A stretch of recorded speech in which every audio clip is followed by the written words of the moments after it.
Hey there, it's your boy Foxy, back for more relationship stories. Planning to ghost him after finding out he's cheating on me. Plus updates. Original post. Found out my boyfriend was cheating a few weeks ago and been spiraling since. Literally only running off of vengeance and pure disgust. I got this weird gut feeling and checked his phone while he was asleep.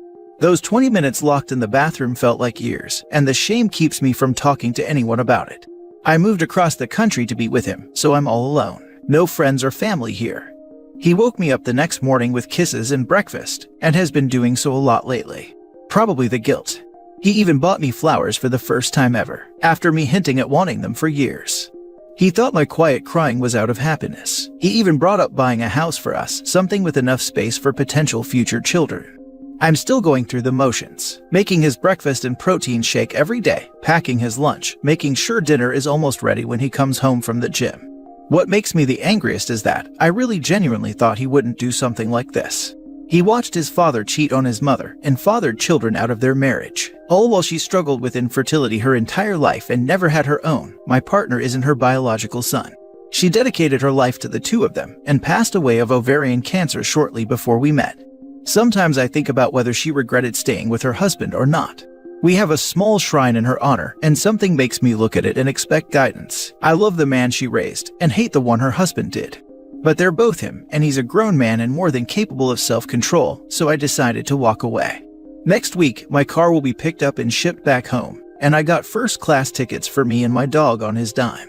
He'll come back home from work, and everything I brought will be gone along with me. The only thing I think I might regret is not somehow being able to see his reaction when he walks through the door and realizes what's going on. Now for the top comments before reading the updates. Damn, I'm sorry you're going through this. I think your plan is the best option. He doesn't deserve to be told or to manipulate you into staying. As soon as he realizes you're gone, he'll know why. Good luck. Thank you. I know that if I talk to him I'll stay, so I have to avoid it at all costs. Nanny Cam. I'm so very tempted to, especially since he'll be alone, and I'll get one real peek at the true him. But if he breaks down enough, I'll become empathetic and may even reach out to console him. Not knowing is for the best, I think. Can you resist responding if he texts? The best ghosting I've seen was when she did not block him till a day later. The way he devolved really helped her heal, and she was not tortured after with thinking she should have tried to reconcile, because she saw the real him. The best thing I ever did is not block my ex. I was so angry that I was walking away so hurt, but his begging and emotional slobbering on really made me feel good for a little bit. Print out the proof of him cheating, if you have it, and put it on his mother's shrine. Kind of harsh, but cheaters don't deserve sympathy in my opinion. I mentioned it in another comment, but I'm just gonna write down all of the girls' names on a sticky note and leave it with my apartment key. I'm too scared of angering her spirit from rest though, LMAO. Now for the first update. Almost every day my boyfriend sends me money for lunch, gas, or something.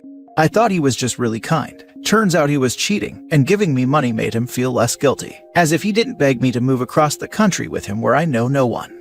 Once I found out, I wanted to immediately confront him, but was scared of the outcome since the apartment was only in his name, and again, I know no one here.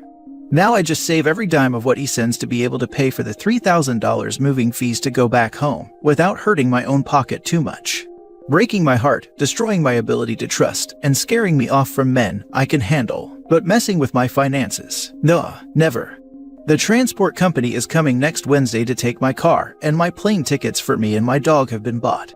Gonna keep up my happy act, and do the usual cooking of dinner, and scrubbing his back, and disappear on Wednesday like I never knew him.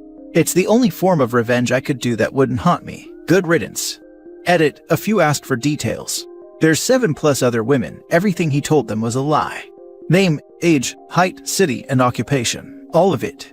The only common denominator was that he bought us all the exact same lingerie set for his birthday in January, and specifically requested I hang it up in our closet where it's viewable. Forgiveness is not on the table. He'll be surprised, but I doubt he'll be hurt. Should sneak in some, babe, I really need a new pair of shoes, or something along those lines. Milk that guilt train. I've been considering it, but I've never flat out asked for money or for him to buy anything, so I didn't want it to cause any extra curiosity lol. I was in the same situation, and so made him take me out shopping for my birthday. I have never spent so much money on clothes in one trip LMAO. We went out for dinner a few days ago, and I got something expensive, and he said he was proud of me. Now I just feel embarrassed even going out in public with him, and keep imagining one of his side pieces approaching us in public. Keep us posted. Will do. Please do not let him find this username. The thought of him possibly finding it just makes me want to post more for some reason. I know closure isn't exactly real, and there's nothing he can say to me that will make me understand, but it's tempting. He could try take your money, turn off your phone if he pays for it, isolate you or your dog, beat you up. Send it to him after you're on the flight, but people lose their lives this way. Don't be naive and think about your safety first. It's not a game. My first instinct was to say he's not like that, but I also would have said the same if someone suggested he was a cheater 2 months ago. Thank you for your input. I'll be sure to be careful and wait until I'm safe. Now for the second update. I found out my boyfriend of almost 4 years was cheating. We've lived together for 2 years and I'm leaving him tomorrow. He just doesn't know yet, and won't until after I'm gone. As mad as I am, as betrayed as I feel, I still love him. All I really want is to wake up tomorrow, and this all be a nightmare. I don't enjoy this slice of reality. That the person I love the most has looked me in my eye and lied to me for who knows how long. And every time I do it, I'm left wondering how many times he did it. How many times did he wine, dine, and bang other women, and come home to me? How many times have I been the stupid girlfriend who trusted her boyfriend blindly? How many times have I been some woman's laughing stock? Did he do us back to back? Did his friends know? Did they look me in the eye and really not say anything? Did he love them? How many times did he tell me he loved me and meant it? When did he stop meaning it? Did he ever even mean it the first time? I'm not a master manipulator, unlike him. I'm just composed because I've never had any other choice. Emotions got you beat, or worse when it came to my parents, and I'm more than aware I have a load of trauma to unpack, but I can't. Not in the self-pity, woe is me, it's too hard. But no, I probably just can't. Therapists here are wildly westernized, and once I start with the short list, they'll probably just charge me double, maybe triple. And the last time I tried, he kept trying to convince me I enjoyed my own violation. Maybe I got cheated on because I'm emotionally inept. My intimacy levels are quite limited. The few times he asked about my childhood, I either A, brushed him off, or B, told him one thing I thought wasn't that bad, and he was so shocked I held out on the actually bad parts. And that's where the hate comes in. He knows what it's like to grow up feeling unwanted. He knows what it's like to lose your parents young. He knows what it's like to feel like your entire life has been horrible event after horrible event. But he still did this to me, and I don't get how he could. I could never cheat on anyone, let alone someone who shared such personal things with me. I haven't so much as made eye contact with another man since we met. Other people were just other people, and we were us. I don't know, I just don't see being able to date again. I had deep-seated trust issues long before this, and growing old by myself with 30 cats genuinely sounds nice. Hell, great even. At least I won't always be wondering when the betrayal will come. Now for more advice before reading the final updates. Hey, I've also been with someone for 4 years and found out he cheated on me and other stuff. I learned from my mistakes, learned more on what I want, who I am, and what I really want in a person. It took time, self-love, acceptance, forgiving, and more, and it's almost done. The more you do this, you'll avoid a toxic relationship, as you would know the toxic traits of a person easily. Takes practice though. Not saying to not trust anyone, but to be wary. You got this. That's the thing. I already felt like I knew. I didn't see any single sign. I didn't overlook any noticeable red flags. Maybe I'll feel better once I'm gone from the apartment, but yeah, I don't have anyone I can trust at all right now. Take time to forgive yourself. It will get easier. I also thought I knew better since I have been cheated on many times in the past. I thought I knew all the signs, and no one could fool me again. And then, I met my current husband. The horror, literally, the worst mistake of my life. I've had some rough years trying to forgive myself. How did I allow this to happen to me? How can I ever trust another man again? Can I even trust myself? How do I get out of here? We have a young son together, so I can't just leave. Yet. But I'm getting there, little by little. I'm feeling stronger already. I have learned a lot from myself. I am healing. Now, I just keep on this path and wait until I can be free from his presence, but nothing he says or does has an effect on me anymore. He is just another tool, lol. I seriously doubt that you got cheated on because you're emotionally inept. I'm incredibly emotionally inept to the point where I'm surprised by people's emotional responses to me every day. I have a faithful, loving wife, a beautiful son, and I love them to pieces. I totally rely on others to explain this stuff to me. It's honestly like I'm watching a different movie than everyone else. My point is, I'm almost certainly worse at that stuff than you, and I get along great in the world. There's lots of practical steps you can take to protect yourself in the future. Here are the best techniques I've used. 1. Ask your dates why and how their previous relationships ended. 2. Be crystal clear about your expectations. It goes from "hey, we're dating" to "hey, we're going steady and monogamous." Set the expectation that A. Cheating will result in the complete and immediate termination of our relationship. I used to say B. We're having a fun relationship, let's have a fun breakup. Like, just leave me instead of cheating. 3. Hate to say it, but for the first 6 months to 1 year should kinda be treated like a trial. You should expect the other shoe to drop. Most people are not good at relationships and misrepresent themselves from the beginning. You can do your part by not being your best self, just being your whole self. In summary, it's not your fault. He broke the relationship agreement, not you. There are things you can do to limit your exposure to the risk of cheating in the future. Like every other risk, you can't eliminate the possibility. You may not be ready now for intimacy, but you'll feel better in time. And when you do, you'll be able to approach the next one smarter than the last. Now for the third update.